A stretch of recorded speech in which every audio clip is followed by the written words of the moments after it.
Hello, నేను మీ జ్యోతిష. ఈరోజు మా అమ్మ చేసిన ఎంతో టేస్టీగా ఉండే మెంతి కర్రీ ఎలా తయారు చేసుకోవాలో చూద్దాం.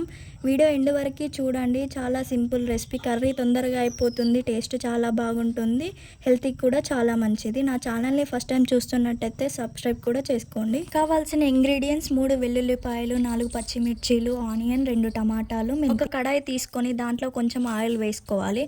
ఆయిల్ వేడి అయ్యాక 3 వెల్లుల్లి వేసుకోవాలి. లైట్ బ్రౌన్ కలర్ వచ్చాక పచ్చిమిర్చి వేసుకోవాలి.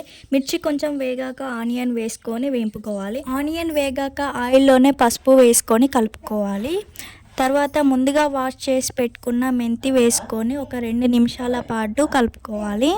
ముందుగా కట్ చేసి పెట్టుకున్న టమాటాలు వేసుకొని ఒక 2 నిమిషాల పాటు కలుపుకోవాలి. ఇందులో 1 టేబుల్ స్పూన్ కారం, టేస్ట్కి తగినంత సాల్ట్ వేసుకొని బాగా కలుపుకొని ఒక 3 నిమిషాల పాటు మూత పెట్టుకోవాలి. 3 నిమిషాల తర్వాత మూత తీసి ఒకసారి కలుపుకోవాలి.